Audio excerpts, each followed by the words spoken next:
घोटाले से जुड़े मनी लॉन्ड्रिंग मामले में सुनवाई करते हुए सुप्रीम कोर्ट ने केजरीवाल की याचिका पर बड़ी टिप्पणी की। सीधे चलते हैं असीम के पास। असीम, बताइए क्या हुआ कोर्ट में। शराब घोटाले में आरोपी दिल्ली के मुख्यमंत्री अरविंद केजरीवाल की गिरफ्तारी को चुनौती देने वाली याचिका पर आज फिर सुप्रीम कोर्ट में सुनवाई हुई थी। पिछली सुनवाई के दौरान सुप्रीम कोर्ट ने कई सारे सवाल उठाए थे। सुप्रीम कोर्ट ने पूछा था कि केजरीवाल की पूरे घोटाले में किस तरह की भूमिका है, इनकी गिरफ्तारी में इतनी देर क्यों की गई, और ये भी पूछा था कि लोकसभा चुनावों के दौरान इनकी गिरफ्तारी की गई है वो क्या सही है। आज जब इसकी सुनवाई हुई तो सुप्रीम कोर्ट ने कई सारे सवाल उठाए। सुप्रीम कोर्ट ने पूछा कि इनकी गिरफ्तारी कब की गई, चुनाव दिल्ली में कब होने हैं, और इनकी गिरफ्तारी चुनाव की घोषणा के बाद हुई। उसके बाद ईडी ने अपना पक्ष रखा। ईडी ने कहा कि इनकी पूरी तरह से भूमिका बनती है। सुप्रीम कोर्ट ने यह भी पूछा कि क्या आप इनकी पार्टी को बिना आरोपी बनाए हुए इन्हें आरोपी बना सकते हैं।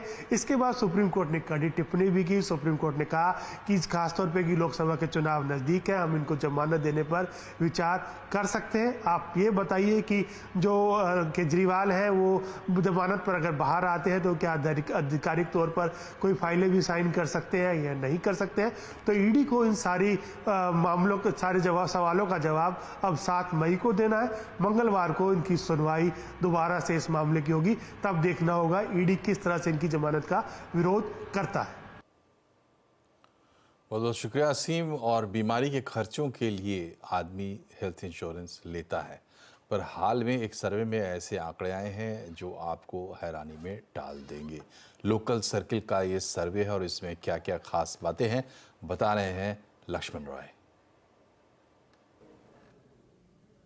इस सर्वे में सबसे चौंकाने वाली बात निकलकर ये सामने आई है कि जो लोग मेडिकल इंश्योरेंस लेते हैं, जब वो क्लेम पाने जाते हैं तो उस वक्त 43% लोगों को काफ़ी ज़्यादा मशक्क़त करनी पड़ती है मेडिकल इंश्योरेंस का क्लेम लेने में, यानी आसानी से उनको क्लेम नहीं मिलता है।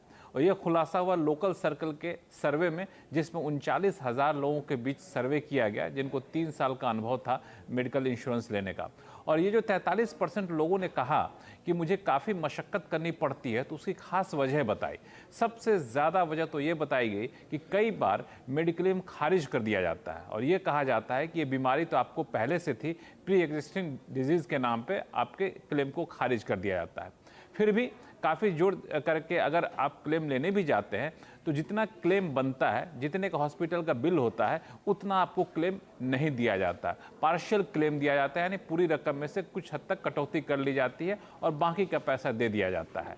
और चूँकि एन वक्त पे जब क्लेम मिलता है तो काफ़ी ज़्यादा मरीज़ या उनके अटेंडेंट परेशान हो चुके रहते हैं, तो बहुत ज़्यादा बहस करने या फिर तर्क करने के चक्कर में नहीं पड़ते हैं और फिर जो मेडिक्लेम का क्लेम मिलता है वो लेकर के चले आते हैं।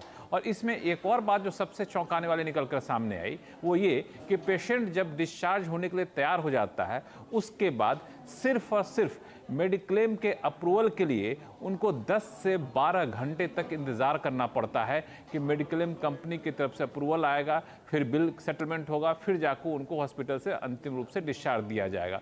तो ये सारी बातें निकल कर सामने आई है। और इसमें एक जो खास बात है वो ध्यान देने वाली बात कि सरकार के पास, मिनिस्ट्री ऑफ कंज्यूमर अफेयर के पास जो शिकायतें आती हैं कंज्यूमर को लेकर के, उन शिकायतों में भी अगर आप ध्यान दें तो 1/3 से ज़्यादा शिकायतें इंश्योरेंस कंपनियों को लेकर के होती है। तो इस सर्वे से एक बात साफ है कि मेडिकल इंश्योरेंस को लेकर के सरकार को या फिर रेगुलेटर जो IRDA है उनको थोड़ी सी ज़्यादा सख्ती करनी चाहिए और पारदर्शिता के लिए पहल करनी चाहिए।